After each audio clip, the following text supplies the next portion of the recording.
বন্ধুরা, আজকে আমরা বানাবো ঐতিহ্যবাহী ভাপা পিঠা। একদম দোকানের মতো পারফেক্ট, তুলতুলে আর নরম। জাস্ট কয়েকটি স্টেপ আর আপনিও হয়ে যাবেন পিঠা মাস্টার। প্রথমে আগে থেকে তৈরি করে রাখা চালের গুঁড়ায় কিছুটা পানি এবং পরিমাণ মতো লবণ দিয়ে সেগুলোকে ভালো করে মিশিয়ে নিতে হবে। দেখুন, ঠিক আমি যেভাবে করছি ঠিক সেভাবে করতে হবে।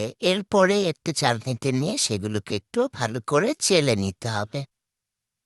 ঠিক আমি যেভাবে করছি সেভাবে। আমার চালের গুঁড়োগুলো চালা শেষ। দেখতে কিন্তু এরকম হবে। এই তো দেখুন, খুব সুন্দর লাগছে কিন্তু। এরপর আমরা যে বাটিতে ভাপা পিঠা বানাবো সেরকম একটা বাটি নিয়ে নিব। আমার কাছে অন্য কোনো বাটি ছিল না, তাই এই বাটিটাই নিয়েছি। আপনারা আপনাদের ইচ্ছে মতো নিয়ে নিতে পারেন। এই বাটি নিয়ে সেটার মধ্যে আপনি প্রথমে চালের গুঁড়ো, তারপর খেজুরের গুড় আবারও চালের গুঁড়ো, তারপর আবার নারকেল দিয়ে বাটিটাকে সুন্দর করে সাজিয়ে নিতে হবে।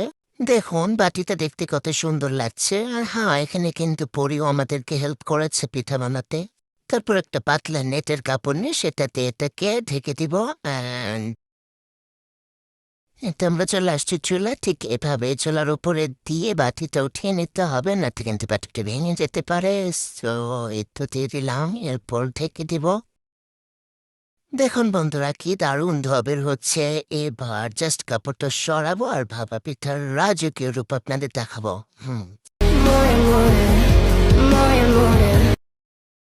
আরে, কাপড় কি পিঠাকে ভালোবেসে ফেললো নাকি? পিঠাতে দেখি কাপড় ছাড়তে চাচ্ছে না। মনে হচ্ছে পিঠার কাপড় এখন এক আত্মা হয়ে গেছে।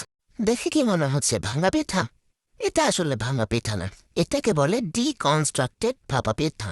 বড় বড় রেস্টুরেন্টে কিন্তু এভাবেই পরিবেশন করা হয়।